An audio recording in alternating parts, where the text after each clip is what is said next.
예쁘게 불러주신 어린이 감사해요. 나는 부활요 생명이니 이러한 제목으로 우리가 너무나도 익히 잘 아는 말씀이지만 오늘 또 주님께서 특별히 이 말씀을 주신 가운데서 우리가 전에 깨닫지 못한 놀라운 빛과 또 은혜를 이 안식을 통해서, 이 시간을 통해서 깊이 이해하고 깨닫는 귀중한 시간이 되었으면 합니다. 여러분은 제가 한 가지 질문하겠습니다.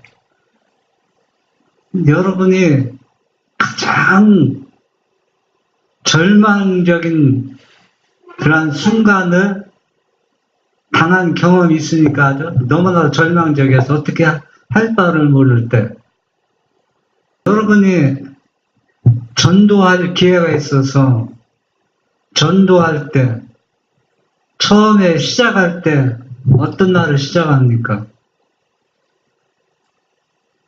예수 믿으라 그러면 구원 얻는다.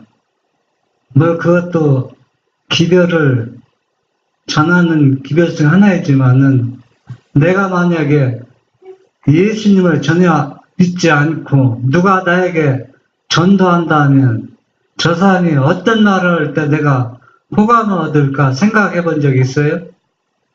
내가 만약에 예수 믿지 않는 입장인데 예수 믿는 사람이 당신 예수를 믿으십시오 하면은 내가 왜 예수를 믿어야 하지? 네? 생각 좀 해보세요. 이게 왜 생각을 해봐야 되느냐 하면은 오늘날은 60년대 같으면은 전도하기가 쉬워요. 사람이 부족한 것이 많고 필요한 것이 많고 너무나도 가난하고 못 살기 때문에. 그러나 지금은 재밌는 것도 많고 집집마다 텔레비전이 있고 뭐 옛날이라면 전도하기 쉬웠는데.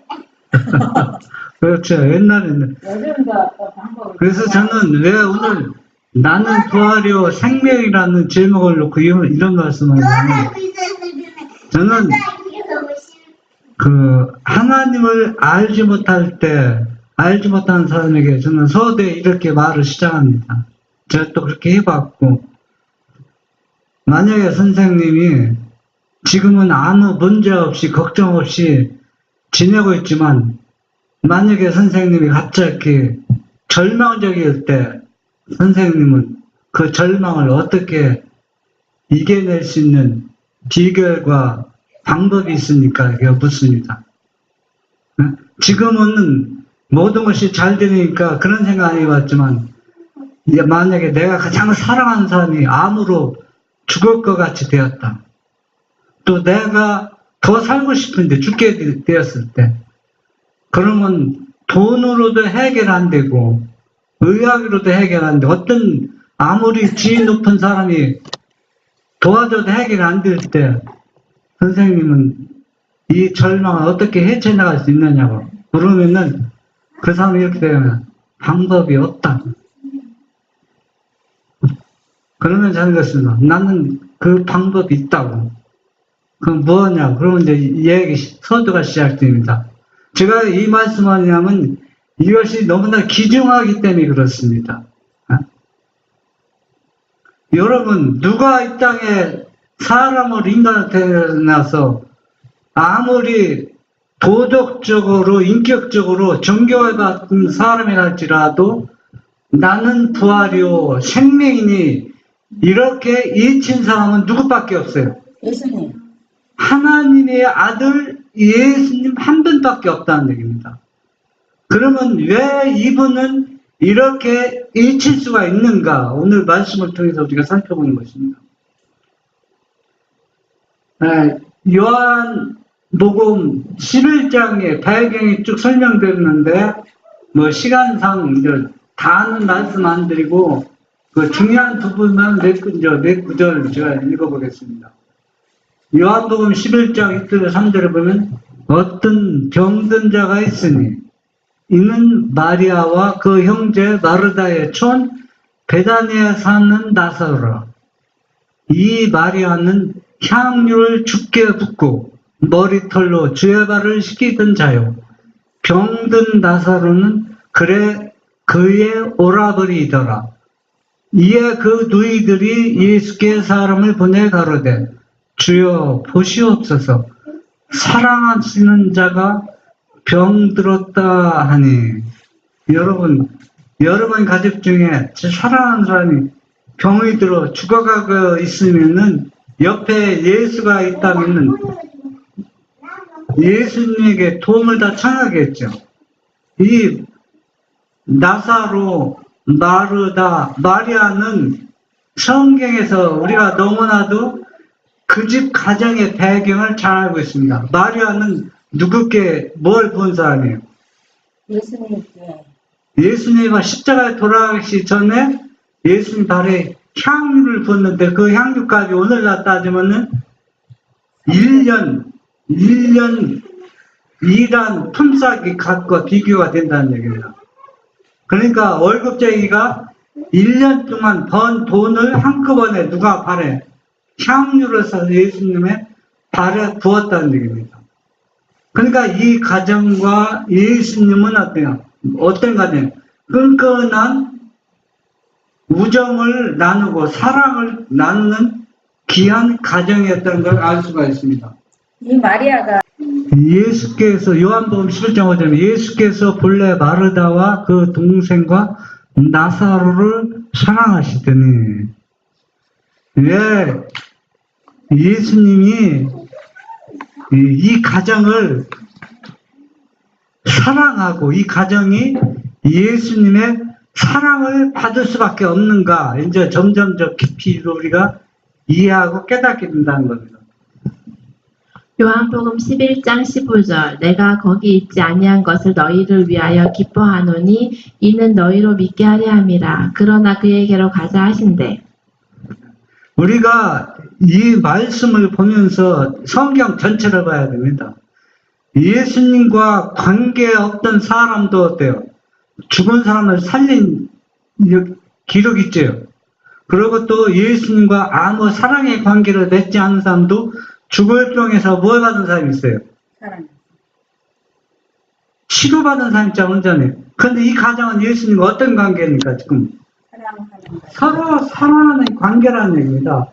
그러면 서로 사랑을 관계없는 가정도 예수님께서 그 가정에 놀라운 축복을 나눠줬는데 이 사랑한 가정은 어떨까요? 더 많이 그 사랑을 베풀.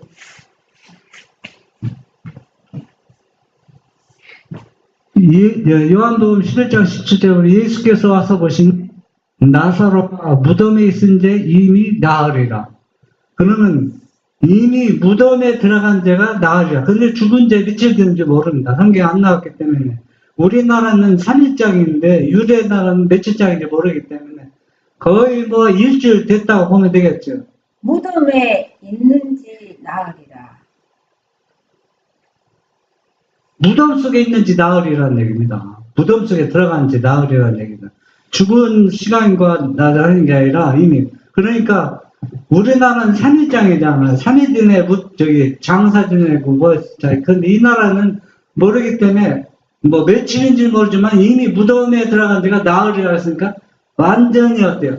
살 희망 가능성이 없습니다. 죽은 사람을 살리는 것은 성경에 미치 기록되어 있지만 이렇게 금방 죽었던 사람들을 살려줘. 예, 오래된 사람을 살린 이적은 없었다는 얘기입니다. 그러면 예수님께서 무덤에 들어간 데 나흘이 되었다는 그 시차가 어떨까요? 이미 부패했다는 얘기입니다.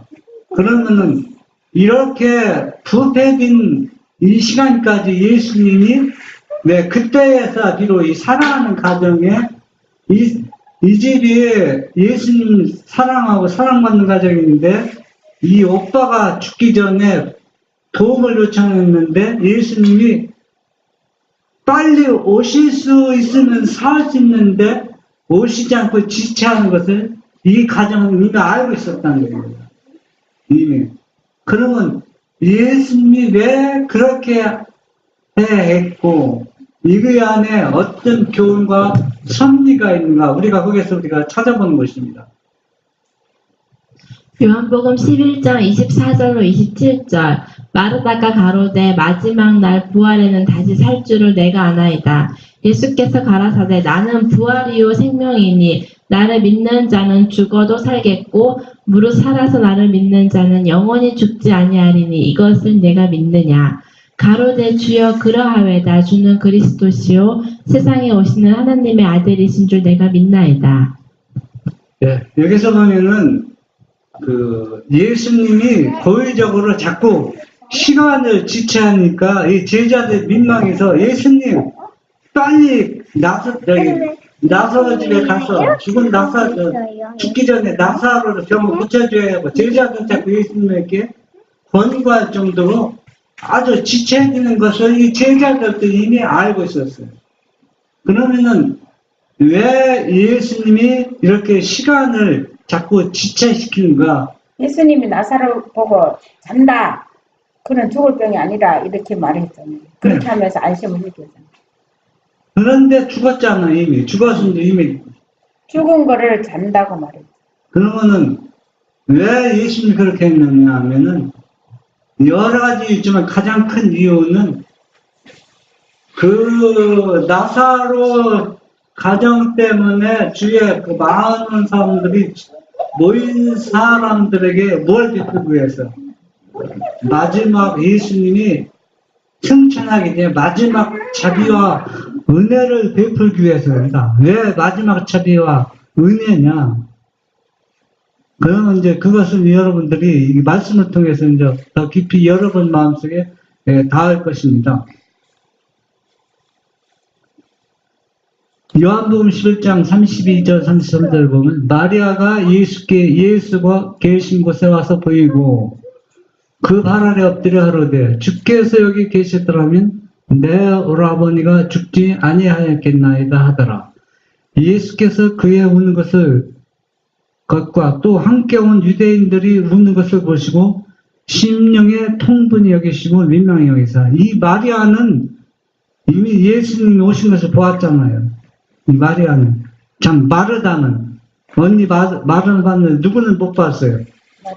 마리아는 못 봤기 때문에 조용히 마리아에게 아주 작은 목소리로 네가 기다리던 메시아가 왔다 예수님 오셨다고 전해줬을 때 마리아가 예수님 앞에서 이렇게 얘기하는 겁니다. 예수님이 좀 일찍 오셨다는 누가 내 사랑하는 오라버니가 어떻게 죽지 아니하겠네 하더라 했습니다. 그런데 이 가정을 보면은 이 나사로는 그 목수의 가정이거든요. 목수거든요.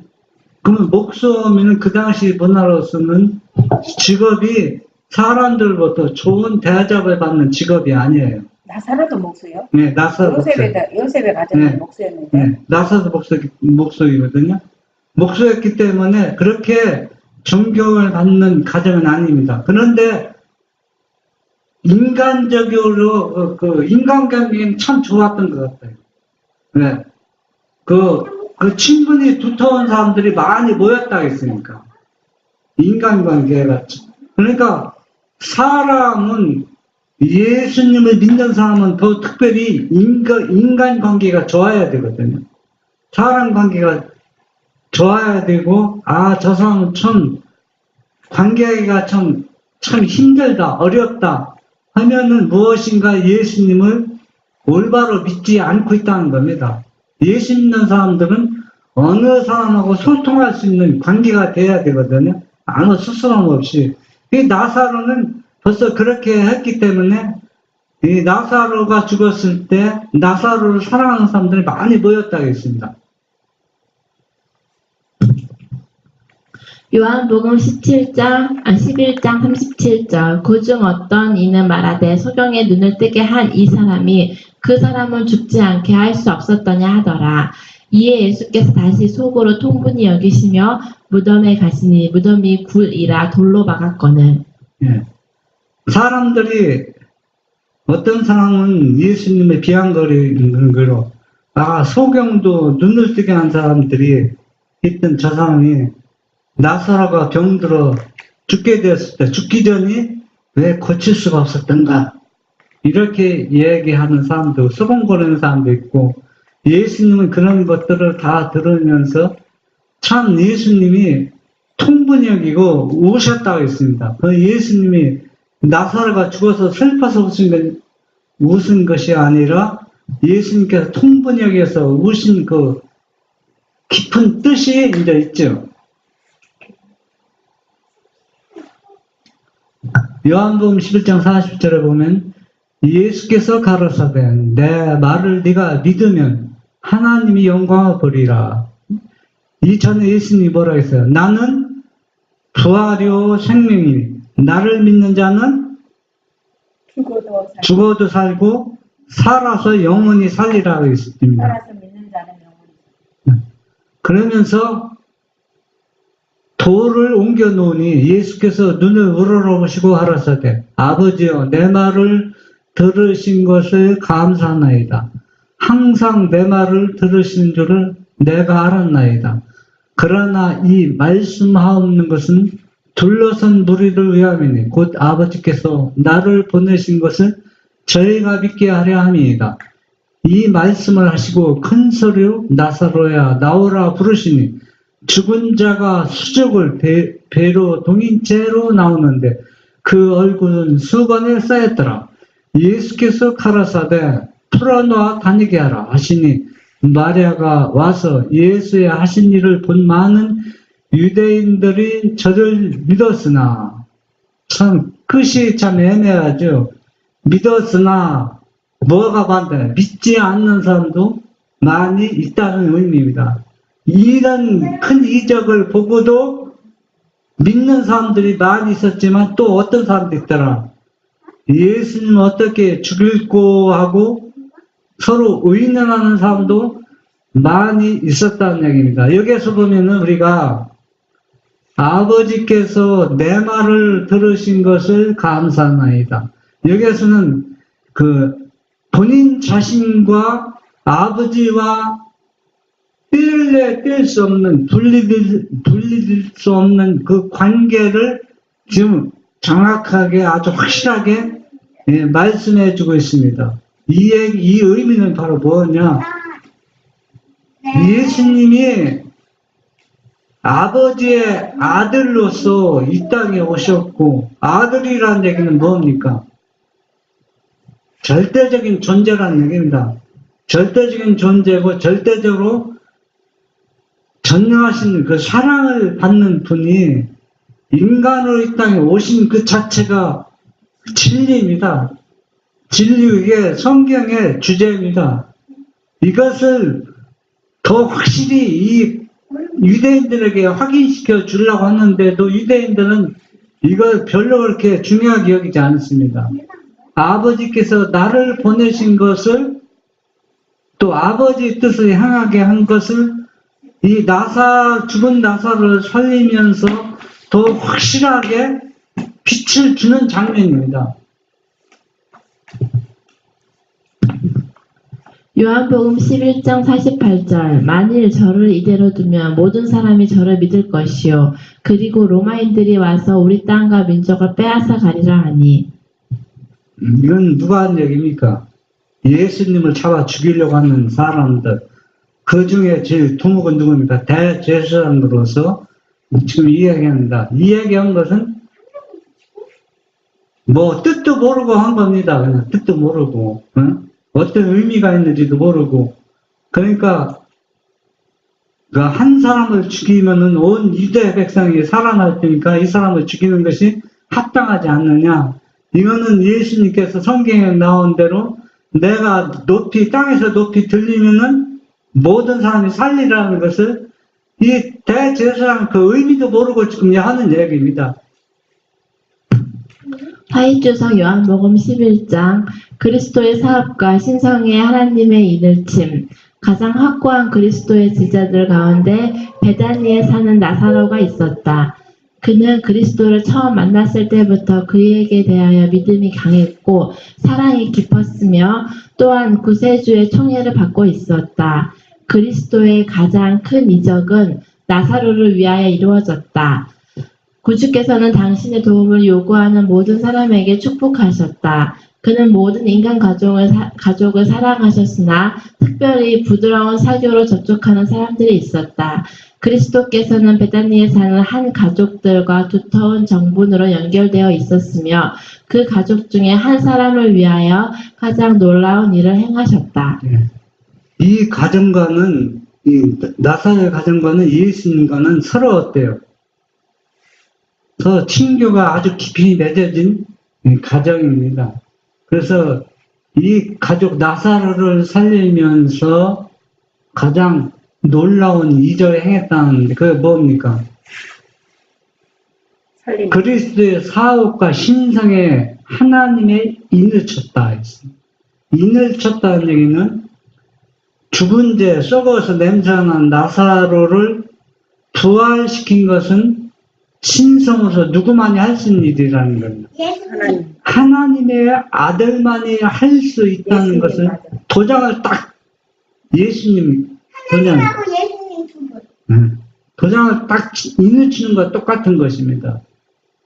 여러분, 세상에서 이런 일은 성경을 통해서는 이제 다른 데서는 찾아볼 수가 없습니다. 엄두도 못 내는 일입니다. 근데요, 우리도 사람을 살릴 수 없잖아요, 그쵸? 그런데 여러분 있는 이걸 거잖아. 보면서 살릴 수 있어. 이 나사로는 누구와 서로 어떤 관계입니까? 예수님과 친한 사람. 사랑하는 친하고 사람. 사랑을 나누는 가정입니다. 그러면 이 사람이 죽었을 때 나사로를 통해서 뭘 친다고 했어요? 인을 친다고 했잖아요. 이 인을 치면은 오늘날도 이 일이 가능하다는 얘기입니다. 아멘. 오늘날 그 당시 일만 끝나는 게 아니라 지금도 이 일이 이루어질 수 있다는 얘기입니다. 그런데 어떤 사람이냐? 그 죽은 사람이 나서처럼 사랑을 받고 하나님의 인을 칠 수 있는 배경이 되면 지금 가능하다는 얘기예요. 그 인을 살림으로 인해서 이 사업이 확대돼서 예수님의 재림을 온전히 준비시킬 수 있는 가장이라면 이 일이 지금도 할 수 있다는 거예요. 아멘. 여러분, 죽은 사람이 살아나는 거 믿음이 없으면 살아나도 근데요, 별 의미가 없어요. 사람을 살리는 것도 되게 쉽지는 않은데 예수님은 한 번의 말씀으로 이렇게 다 하니까. 제 옛날에 60년대 얘기인데 저희 이제 고모 이종구 사촌이가 죽어서 막 상주들이 막 울고 있는데 염하기 전에 이제 막 울고 있는데 밤에 막 우는데 옛날에는 병원에서 안 죽고 다 집에서 죽었잖아요. 장사 치렀잖아요. 그러면 이제 죽은 사람 있는 방에는 사람이 없잖아요. 시체가 있기 때문에 밖에서 이제 마을에서 놓고 이제 막 울고 막 그러는데 우는데 옛날에는 문이 다 문종이었거든. 문종이 여러분 문종이도 문 닫는 분 보았어요? 지금 그런 문이 없잖아요. 다 유리창이지 거의 다. 그런데 문종이 반에 손이 이렇게 나오는 거예요. 문종이 손이 막. 그러니까 막 울던 사람이 다 기절해서 다 넘어지는 거 놀래가지고서요. 분명히 저 방에 누구뿐이 없어요.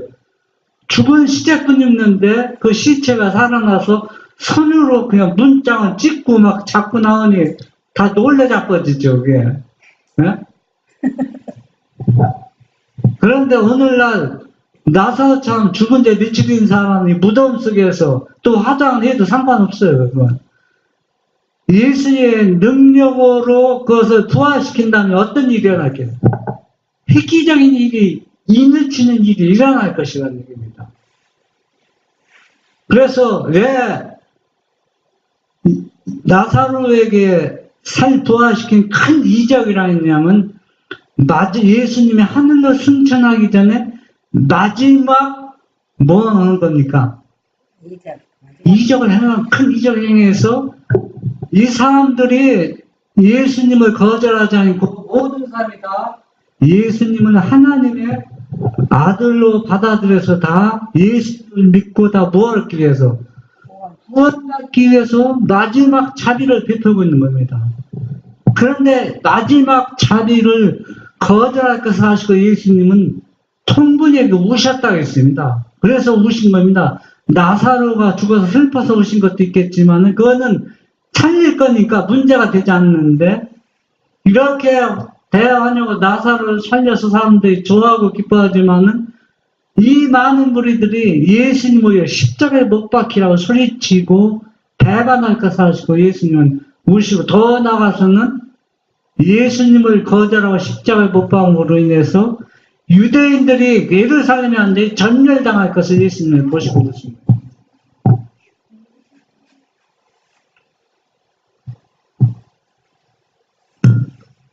예수께서는 때때로 나사로의 가정에서 휴식을 얻으셨다. 구주께서는 집이 없으셨기 때문에 친구들과 제자들의 후한 대접에 의존하셨으며 가끔 피로하고 인간의 우정이 갈급될 때에는 분노한 바리새인들의 의심과 질투에서 벗어나 이 평화스러운 가족에게로 피하기를 즐기셨다.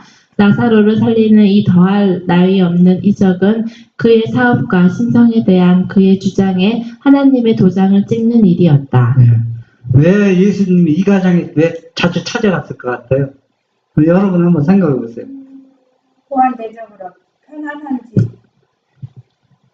예수님은 물론 그것도 좋죠. 사람에게 큰 대접받는. 그런데 더 중요한 게 있어요.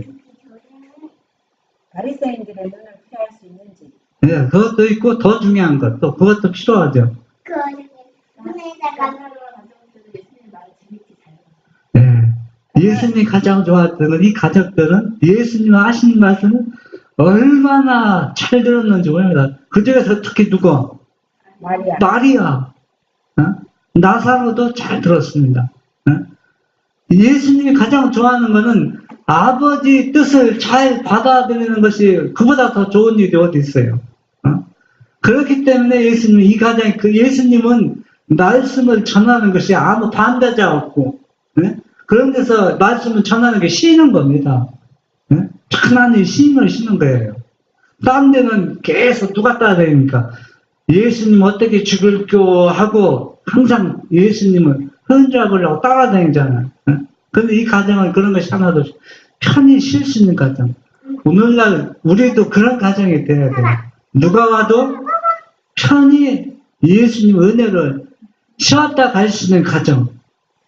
그런 가정이 되면 예수님께서 계속 뭘 보내니까 사람을 보내실 수 있다는 얘기입니다.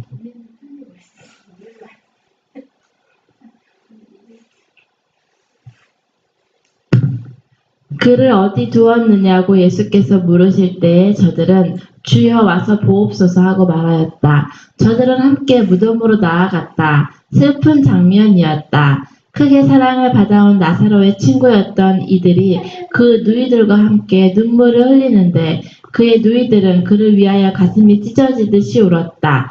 이 인간의 고통 그리고 이 세상에 구주께서 곁에 서 계시는데도 불구하고 괴로움을 당한 친구들이 죽은 자에 대하여 슬퍼하고 있다는 사실을 보시고 예수께서 눈물을 흘리셨다. 하나님의 아들이셨으나 그는 인성을 쓰셨으며 따라서 인간의 슬픔에 감흥되셨다. 그의 부드럽고 불쌍히 여기는 마음은 언제나 고통받는 자에게 동정을 일으키게 하였다. 그는 우는 자와 같이 우시고 기뻐하는 자와 같이 기뻐하신다. 네, 여기서 우리가 한번 생각해 볼 필요 있으면 나사로가 꽤 많은 사람부터 사랑을 받는 가정인 건 분명합니다. 뭐 이렇게 얘기했으니까 선지자가 이거 다 계시를 통해 보았기 때문에 얘기하는 거잖아요. 다 그런 것. 그런데 예수님은 이 가정을 사랑했어요. 예수님뿐 아니라 모인 사람들이 다 나사로를 사랑하사 다 울었다 했습니다. 그런데 예수님은 인간들의 죄로 인해서 죄가 얼마나 무섭고 사람의 하나님의 형상대로 지음을 받았다는 얘기는 이렇게 불행하게 산다고 창조한 건 아니잖아요. 행복하게 산다고 창조한 받았는데 뭐가 이렇게 망가뜨렸어요, 완전히. 죄가 망가뜨려서 참 행복하게 살아야 인간들이 이렇게 고통과 슬픔 속에서 또 사랑하는 사람과 이별하면서 이런 고통을 살 것을 예수님은 처음부터 끝까지 다 보시고 이 많은 슬픔들이 예수님은 그 마음을 찢어지게 했던 것입니다. 그러면 이것을 우리가 이 땅에서만 두지 생각하지 말고 아버지께서는 그 사랑하는 아들을 죄인처럼 살게 하고 죄인이 받는 이 슬픔을 다 당하게 하는 것을 아버지가 보셨을 때 아버지 심령은 어떻을까 하는 겁니다. 아버지 심령. 자기 사랑하는 아들이 이렇게 뭐처럼 죄도 안 지었는데 죄인 취급을 받으면서 죄인이 당할 이 슬픔과 고통을 다 당하는 모습. 아버지와 아들도 이런 고통을 겪으면서 누구를 구원하고자, 나 자신을 구원하고자 이 일을 지금 하고 계시다는 것은 우리가 이 말씀을 통해서 우리 마음에 와 닿아야 된다는 거예요. 그리스도께서 오신 이유. 그러나 예수께서 오신 것은 다만 마리아와 마르다를 동정하는 인간적인 동정심 때문만이 아니었다. 예수의 눈물에는 하늘이 땅보다 높은 것처럼 인간적인 슬픔보다 더 높은 슬픔이 있었다. 그리스도께서는 나사로를 위하여 오시지 않으셨으니 이는 방금 그를 무덤에서 불러일으키려고 하신 까닭이었다. 그는 지금 나사로를 위하여 슬피 울고 있는 자들 중에 여러 사람이 부활과 생명이신 당신을 죽일 계획을 곧 세우게 될 것이기 때문에 오신 것이었다. 네, 안보니가 생각하자고요. 나는 부활이요 생명이라고 힘차게 말씀하시면서 죽은 데 썩어서 냄새난 나사로를 부활시켰는데도 부활이요 생명이 시해자인 누구를 지금 죽이려고 음모를 끄고 있어요. 예수님을 죽이려고 음모를 끄고 있었는데 예수님 가서 얼마나 찢어지도 마음이 아프겠냐는 얘기입니다.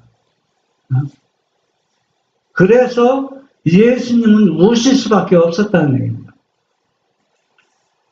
예수께서 욕을 받으시고 십자가에 못 박히심으로 한 새로운 장면이 일어나려고 하였는데 그 결과로 예루살렘은 멸망하게 될 것이요. 그때는 아무도 죽은 자를 위하여 슬퍼하지 않을 것이다. 예루살렘에 다가올 징벌이 예수 앞에 분명히 그려져 있다. 예수께서는 예루살렘이 로마의 군대에 의하여 포위당하는 것을 보셨다. 그는 지금 나사로를 위하여 울고 있는 이 많은 사람들이 도성이 포위될 때 죽게 될 것이며 저희의 죽음에는 희망이 없을 것이다. 예수님이 왜 나사로를 살리면서 오셨는지 그 이유가 분명히 설명됐죠. 그리고 예루살렘이 예수님을 십자가에 못 박음으로 해서 예루살렘이 완전히 멸망당할 때 한 가정 나사로가 죽었을 때 이렇게 많은 사람이 울었는데 예루살렘에 몇백명이 죽었을 때 우는 자가 없다. 우는 자가 없다는 얘기 뭘 의미합니까? 기가 막혀서 울 힘도 없어. 올 사람이 다 그렇게 당하죠. 물론 기가 막힌 거였지만은 그러니까 인간의 모든 사람들은 다 전멸, 그러니까 완전 예루살렘이 전멸당한 겁니다. 성에 있는 사람들 완전 전멸당해서 울고 할 것도 없어요. 울고 할 것도 없고 이제는 사람들이 얼마나 마음이 완악해졌는지 슬픈 걸 보고 슬퍼할지도 모를 정도로 사람들이 약해졌습니다. 오늘날 어떻습니까? 초상집에 가면 우는 사람 있어요? 없어요. 옛날엔 초상집 가면 막 여기서도 눈물 흘리고 저러는데 오늘날은 없어요. 사람들만이 안에 어때? 점점 마음이 굳어져 가고 있다는 얘기입니다. 그 굳어졌다는 얘기는 하나님 은혜가 인간의 마음에서 점점 소멸되어 가고 있다는 얘기입니다. 그리스도께서 오신 것은 다만 그의 앞에 전개되는 장면 때문만이 아니었다. 무거운 각 시대의 슬픔이 그의 위에 있었다. 그는 하나님의 율법을 범함에서 오는 무서운 결과를 보셨다. 예수께서는 아벨의 죽음에서 시작하여 세상 역사에는 선과 악의 투쟁이 끊이지 않았음을 보셨다. 다가올 세월을 내려다보실 때에 그는 고통과 슬픔, 눈물과 죽음이 사람들의 운명임을 보셨다. 각 시대와 각 나라에 사는 인간 가족들의 고통으로 말미암아 예수의 가슴은 찢어지는 듯하였다. 죄 많은 인간의 재난은 예수의 심령을 무겁게 짓눌렀고 그가 저들의 모든 고통을 덜어주시려고 하실 때에 그의 눈물의 샘은 터졌던 것이다. 네, 예수님이 왜 오셨는지 다 나왔죠. 그런데 예수님의 더 가슴이 찢어지다 아픈 것은 아담 시대로부터 아벨이 죽었을 때도 큰 사건이잖아요. 그 시대가 오늘날까지 인간들이 당하는 고통과 슬픔은 하나님의 법을 범죄한 결과 이한 죄악들. 그래서 양이가 아버지의 큰 사랑을 받는 독생자 아들로서 그것을 다 포기하고 버리고 왕권을 다 내려놓고 이들을 구원하기 위해서 이 땅에 오신 나는 부활이요 생명인 이 예수를 뭐니까 받아들이지 않는 것이 그 마음의 가장 같아요. 통분이 여기서 우는 이유 중에 가장 큰 이유라는 얘기입니다. 옛날도 그렇고 지금도 그렇고 이것을 사람들이 나는 부활이요 생명이니 이 예수를 받아들이는 사람은 극소수고 또 예수를 믿는다는 많은 사람들이 누구처럼 유대인들처럼 예수님을 믿고 있다는 얘기입니다. 그러면 유대인처럼 예수님을 믿고 있다는 얘기는 바로 뭐냐? 결국은 누구를 거절하는 겁니까? 하나님의 아들 예수님을 거절하고 있다는 얘기입니다. 옛날이나 지금이나 똑같은 역사가 지금 반복되고 있다는 얘기입니다. 그리스도께서는 항상 하나님과 협력하시며 인간의 도움을 피하지 않으시고 돌을 옮겨 놓으라. 그리스도께서는 돌을 명하여 옮겨지게 할 수 있으며 돌은 그리스도의 음성에 순종했을 것이다. 그리스도께서는 그의 곁에 가까이 모시고 있는 천사들을 명하여 이 일을 할 수 있었다. 그의 명령을 듣고 보이지 않는 손이 돌을 옮겨 놓을 수 있었다. 그러나 이 돌은 인간의 손으로 옮겨져야만 하였다.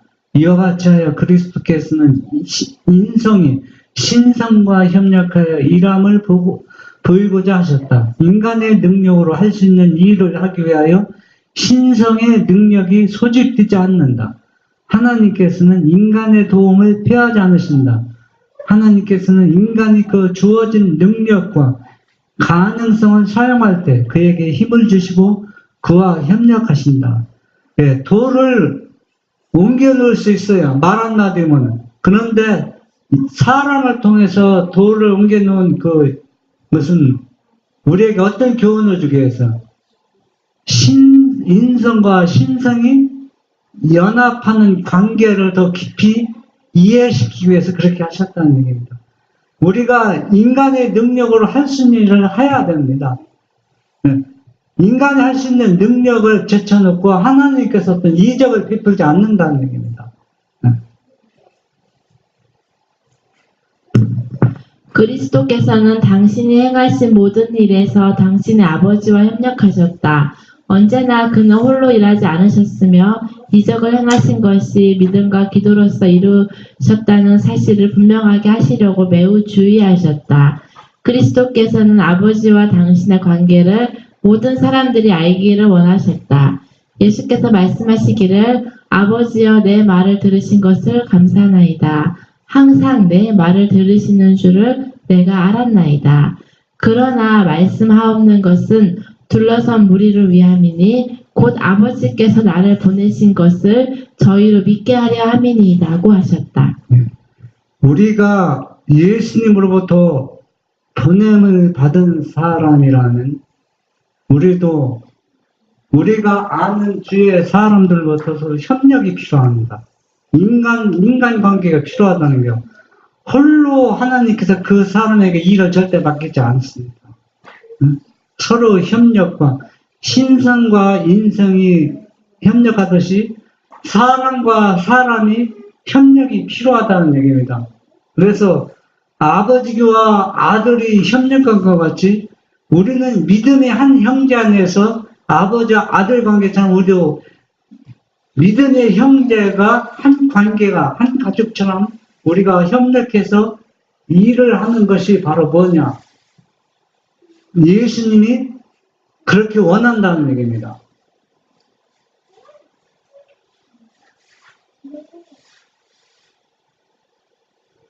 인간은 인간을 위하여 일해야 된다. 나사로는 자유롭게 되어 병으로 쇠약해진 사람처럼 연약하고 비틀거리는 다리로서 서 있는 것이 아니오. 혈기 왕성한 건강한 사람의 활력으로 무리들 앞에 선다. 그의 눈은 총명하고 구주에 대한 사랑으로 빛났다. 그는 예수의 발 앞에 엎드려서 예수께 경배했다. 여기 보면은 나사로가 병들어 죽게 됐을 때는 죽을 때의 모습은 어떨까요? 힘이 없고 병드는 모습 그 자체로 죽었잖아요. 그러나 부활하실 때 나사로의 모습은 어떻습니까? 활기가 넘치고 완전히 건장하고 건강한 모습으로 부활해서 누구 앞에 경배했다 했어요? 하나님 앞에 경배했습니다. 우리도 하나님을 믿는 사람들은 다 누구를 통해서 예수님을 통해서 우리는 다 죽었다가 부활한 사람들이라는 얘기입니다.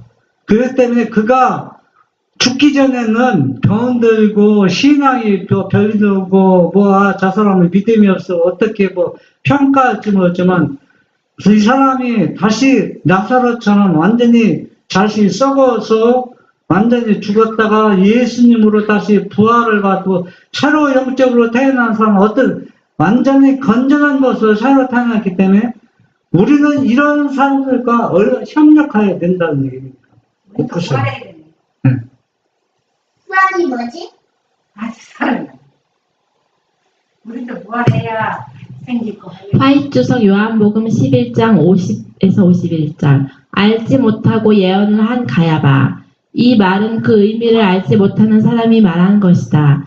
그는 희생 제물들과 헌물들의 그 거룩하신 의미를 잃어버린 사람이었지만 이 말은 그 사람 자신이나 그와 관계가 있는 사람들이 알고 있는 것보다는 훨씬 더 많은 뜻을 지니고 있었다. 이 말로 그는 아론의 반차를 좇는 제사장직이 영원히 끝날 시간이 이르렀다는 것을 증언하였다. 그는 모든 희생 제물이 예표해온 분을 정죄하고 있었지만 그분의 죽음은 표상과 그림자의 필요성에 끝을 맺을 것이다. 부지 중에 그는 그리스도께서 지금 막 성취하려 하신 것을 선포하고 있었다. 이를 위하여 희생과 헌물의 제도가 마련될 것이었다. 네. 지금 이 대사장 가야바는 자기가 이 말을 하면서도 말의 의미는 알지 못하겠지만은 가야바가 말한 것처럼 아론의 반차에서 이 대제사장직이 영원히 끝난다는 걸 선언한 거거든. 본인도 알고 선언한 게 아니라는 얘기입니다. 그렇지만은 우리 다음 이제 그 성경적인 설명해 줄 것입니다. 한 요한복음 11장 50절 51절에 보면 한 사람이 백성을 위하여 죽어서 온 민족이 망하지 않게 되는 것이 너희에게 유익한 줄을 생각지 않느냐. 이거는 이제는 제사제도가 완전히 끝난다는 거거든. 이 가야바가 그 의미를 알고 한 얘기는 아니잖아요.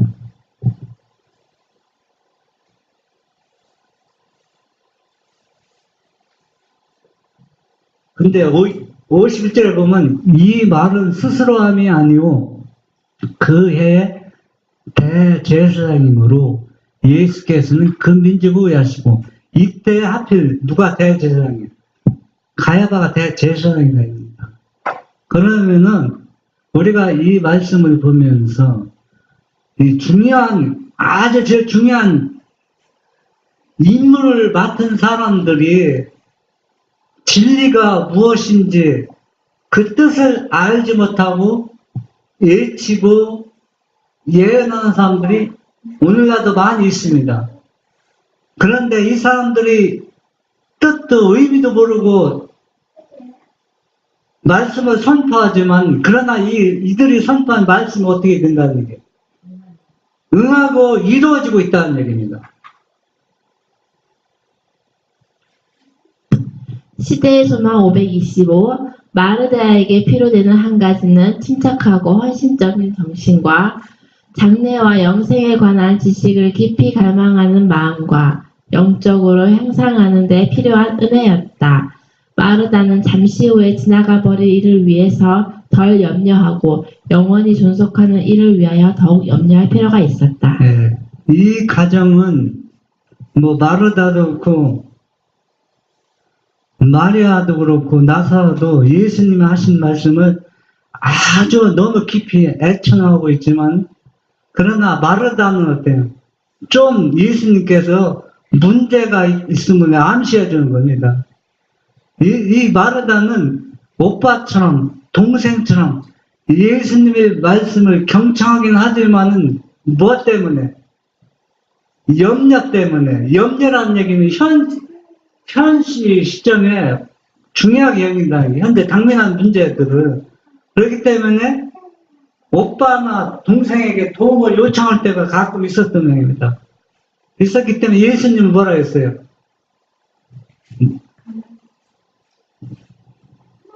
마리아는 좋은 편을 택했다고. 네. 마르다. 그러니까 우선은 뭐냐면은 하나님의 말씀에 순종하는 게 첫째, 제일 우선이권이라는 얘기입니다. 마르다가 저렇게 바쁘게 준비 안 했으면 예수님이 먹을 걸 100%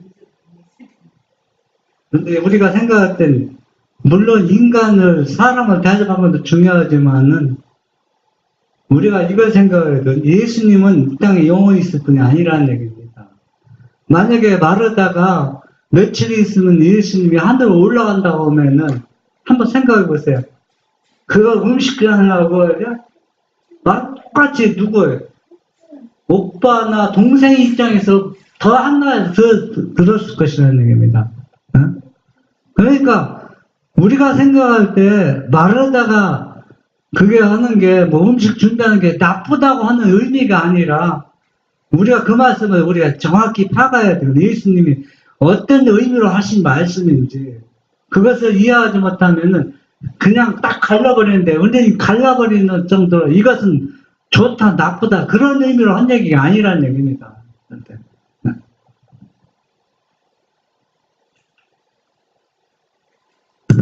시대의 소망 526. 그들은 근심스럽게 예수에게서 오는 소식을 기다렸다. 저희 오라비가 아직 살아서 목숨이 붙어 있는 동안 저들은 기도하며 예수께서 오시기를 기다리고 있었다. 그러나 사자는 예수를 모시고 돌아오지 못했다. 다만 그는 이 병은 죽을 병이 아니라는 기별을 가져왔다. 그들은 나사로가 살게 되리라는 희망에 굳게 매달렸다. 그들은 거의 의식이 없는 환자에게 부드럽게 희망과 격려의 말을 하려고 애썼다. 나사로가 죽었을 때 그들은 크게 실망하였다. 그러나 그들은 그리스도의 붙들어 주시는 은혜를 느꼈기 때문에 이것이 그들로 하여금 구주를 비난하는 말을 하지는 않게 하였다. 여러분 이런 거 경험해 봤어요? 아직 경험해 보지 않았죠? 응? 제자들이 슬픔이나 이 뭐, 가족들의 실망을 겪게 아들이 뭐 거의 죽어가려고 할 때 그 부모의 심정이 어떨까요?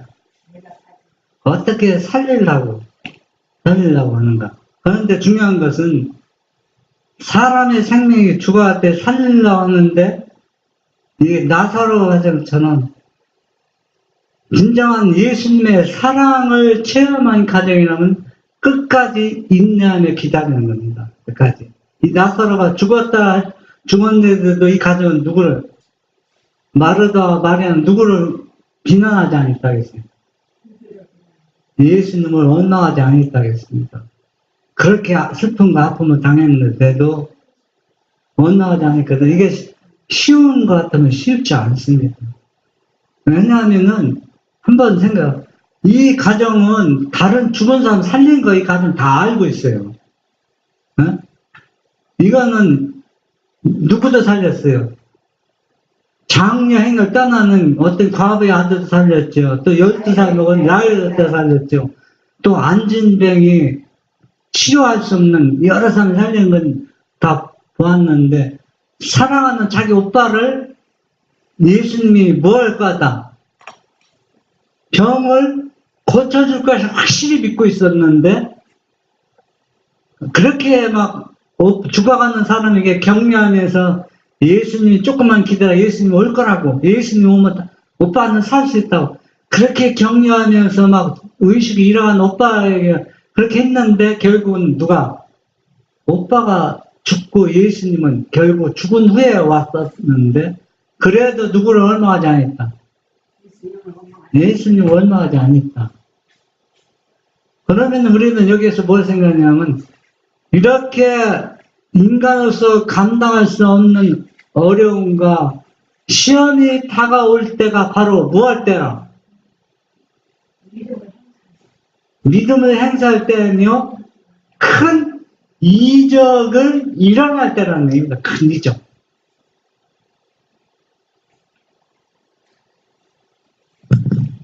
시대의 소망 527. 예수께서는 계속해서 사람이 낮에 다니면 이 세상의 빛을 봄으로 실족하지 아니하리 라고 말씀하셨다.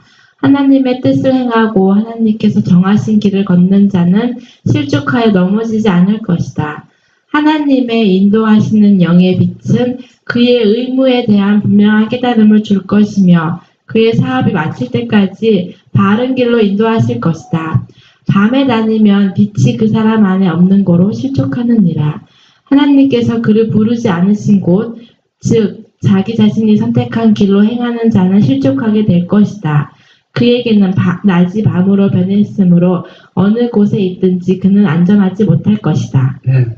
우리 여기서 아주 중요한 부분을 우리가 교훈을 삼아야 되는데, 이 나사로가 죽었을 때 마르다와 마리아는 온전한 빛을 받고 그 빛을 통해서 사랑을 경험했고, 그리고 또 예수님과 두터운 우정의 관계를 맺는 거 했는데, 예수님이 지체됨으로 인해서 오빠가 죽었는데도 예수님은 비난하거나 원망하지 않았다는 얘기는, 이 가정은 뭐가 했다는 게, 빛이 낮에 다녔기 때문에 실숙하지 않았다고 했습니다. 낮에 다녔다는 얘기는 아무리 참된 진리를 가지고 있어도 밤에 다니면 실축한다는 얘기입니다. 밤에 다니는 건 보이지 않잖아요. 보이지 않고 낮에는 길이 잘 보이잖아요.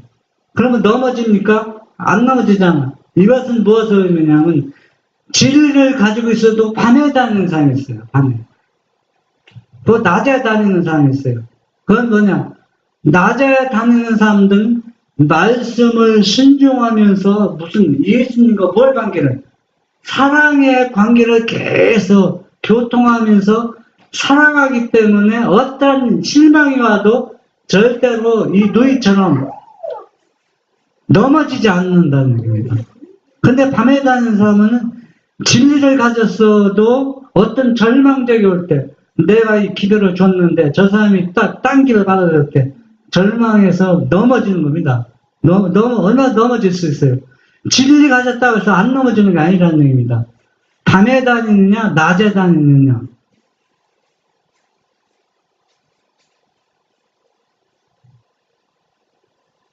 그래서 이 진리를 가지고 있으면서 낮에 다니는 것은 말씀대로 순종하면서 누가 예수님과 계속 사랑의 관계를 맺고 살아가기 때문에 나에게 어떤 일이 와도 그것 때문에 절망하지는 않습니다. 왜? 예수님이 사랑이 믿기 때문에, 절대적으로 신뢰하기 때문에. 그러나 진리를 가지고 있어서 밤에 다니는 사람은 그 사랑을 자기가 얘기하고 다른 사람에게 전하지만 본인이 경험해보지 않았기 때문에 넘어질 수뿐이 없어요. 시대의 소망 528에서 529. 그러나 그리스도께서는 베다니에 있는 사랑하는 그들만을 생각하지는 않으셨다. 그는 제자들의 교육도 생각하셔야 하였다. 제자들은 아버지의 축복이 모든 사람을 포섭할 수 있도록 그의 대리자로서 세상에 보내심을 받을 것이었다. 제자들을 위하여 그는 나사로를 죽도록 허락하셨다. 만일 예수께서 나사로를 병에서 회복시키셨더라면 예수의 신적인 신분을 가장 명확하게 증거하는 그 이적은 행하실 수 없었을 것이다. 네. 이 문제는 나사로 가정을 두고 더 크게는 제자들을 확실하게 예수님을 끝까지 믿고 순종하도록 교육하기 위해서, 교훈을 주기 위해서 나사로가 죽을 때까지 기다렸다는 것을 알 수 있습니다. 그러니까 부활 때 하나님의 확실한 그 믿음 마음이 있었는 사람은 다 부활한다는 그 마지막 예수님의 사역의 마무리를 확실하게 그걸 하기 위해서 마지막으로 죽은 자를 살렸잖아요. 오래된 나사로. 만일 그리스도께서 그 병실에 계셨더라면 사단이 그를 이길 힘이 없었을 것이므로 나사로는 죽지 않았을 것이다. 생명의 시여자 앞에서 죽음은 그의 창을 나사로에게 던지지 못했을 것이다. 그런 고로 그리스도께서는 멀리 떠나 계셨다. 원수가 그의 능력을 행사할 수 있도록 허락하신 것은 그가 정복한 원수로부터 나사로를 다시 찾아오시기 위함이었다. 그는 나사로가 죽음의 지배 아래에 들어가도록 허락하셨으며 고통받는 누이들은 저희 오빠가 무덤에 들어가는 것을 보았다. 그리스도께서는 그들이 오라비의 죽은 얼굴을 바라볼 때에 구주에 대한 믿음이 격렬하게 시험받을 것을 아셨다. 예. 이 누이들도 오빠가 죽었을 때 얼마나 큰 그 시련, 예수님이 여기만 계셨더라면, 말은 그렇게 했지만은 실제 행동으로 옮길 수 있는 문제입니다. 그러나 그 시험은 어떻게 했어요? 견뎌 이겼다는 얘기입니다. 그리고 또 제자들에게 확실한 증거를 보여주겠어요. 신성의 증거, 하나님의 아들의 증거. 이 일을 할 수 있는 분은 누구뿐이 없다. 예수뿐이 없다. 또 예수님이 이렇게 일을 제자들에게 확신을 주기 위해서, 확신한 믿음을 심어주기 위해서 이렇게 했습니다. 그리고 또 이거는 오늘날 우리에게도 필요한 것이라는 얘기입니다. 오늘날 우리도 이런 잘 나가다 이런 어려운 시험에 직면할 때 우리의 믿음이 흔들릴 때가 있습니다. 그 흔들릴 때마다 이 요한복음 11장을 생각하면서 여기서 우리에게 어떤 교훈을 주기 위해서 또 이렇게 했나. 제자들에게 교훈 주는 것뿐만 아니라 오늘날도 우리에게 제자들이 격려와 힘을 실어줬던 것 같아요. 오늘날도 우리가 나는 부활이요 생명이란 이 말씀에 우리가 힘을 받아야 되는 겁니다. 이러한 믿음을 통해서 우리가 이 마지막 싸움, 셋째 천사의 기별을 잃혀야 되는 것입니다.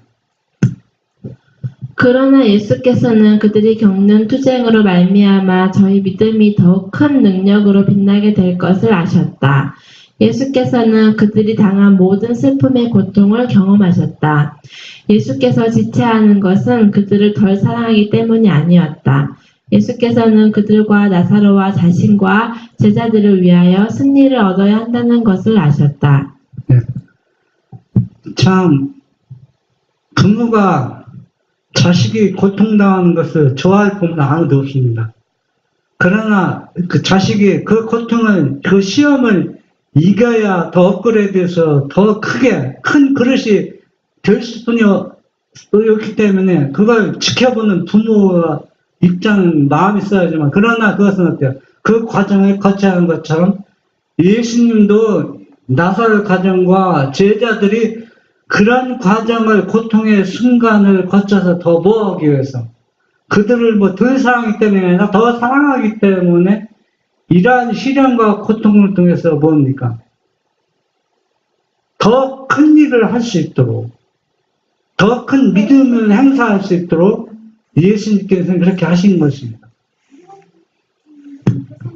너희를 위하여 너희로 믿게 하려 함이라. 하나님의 인도하시는 손길이 미치고 있음을 느끼려고 노력하는 모든 사람들에게 있어서 가장 큰 낙담의 순간은 바로 하나님의 도움이 가장 가까이 있는 때이다. 그들은 저희 길의 어두운 부분을 감사함으로 돌아볼 것이다. 주께서 경건한 자는 시험에서 어떻게 건지실 줄을 아신다. 네. 모든 시험과 시련을 통하여 그들을 더욱 굳건한 믿음과 더욱 풍성한 사람으로 만들어내실 것이다. 네. 가장 절망적인 순간, 가장 참 견디기 어려운 시련이 우리 앞에 다가왔을 때는 누가 가장 가까이 나는 부활이요 생명이라는 분이 우리의 가장 가까이 계실 때라는 얘기입니다. 가장 절망적인 순간에. 그런데 문제는 진리를 가진 사람이 낮에 다녀야 그분을 볼 수가 있고 밤에 다니면 실족하여 넘어진다는 얘기입니다.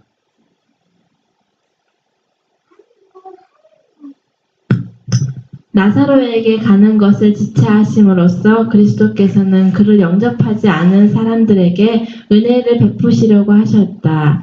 예수께서 지체하심은 나사로를 죽음에서 부활시킴으로 말미암아 완고하고 불신하는 백성들에게 그가 과연 부활이요 생명이라는 또 다른 증거를 보이시기 위함이었다.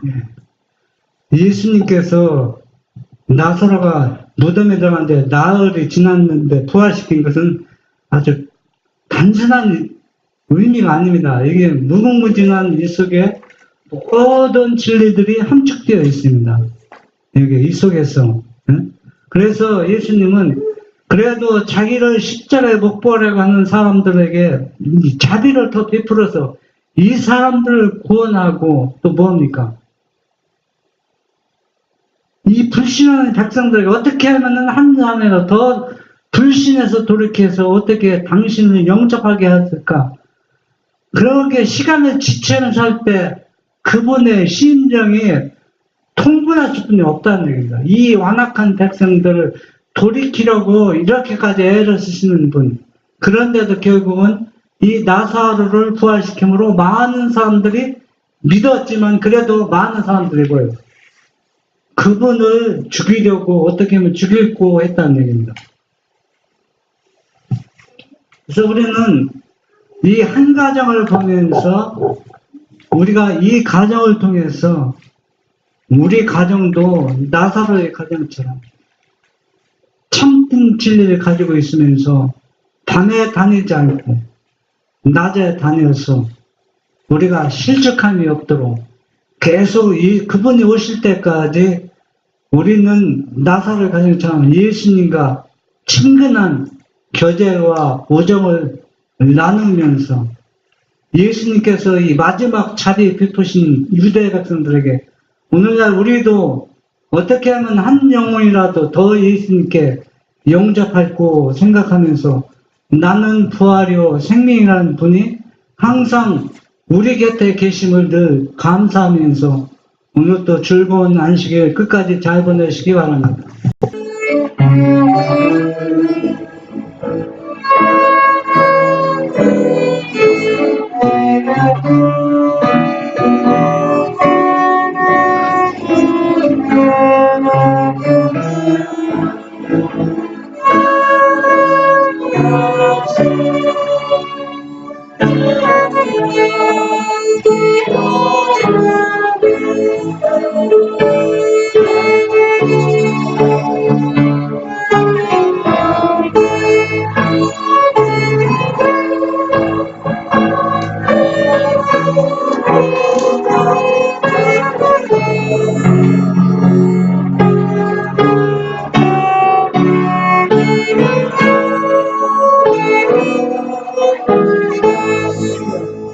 우리 아버지, 또 이 안식일 주님께서 나는 부활이요 생명이니 나를 믿는 자는 죽지 아니하고 영원히 살고 죽은 자도 다시 살리라는 힘찬 이 부활의 놀라운 소망을 오늘 안식일 저희들에게 주셨사오니 이 말씀을 굳게 믿고 나사로 가정처럼 이러한 이적이 우리 가정에서 일어나고 끝까지 놀라운 이 진리를 이웃 사람들에게 또 많은 사람들에게 나누어줘서 예수님께서 재림하실 때 이 부분에서 많은 사람들이 예수님을 영접할 수 있도록 주님께서 놀라운 축복을 주시옵소서. 예수님의 이름으로 기도합니다. 아멘.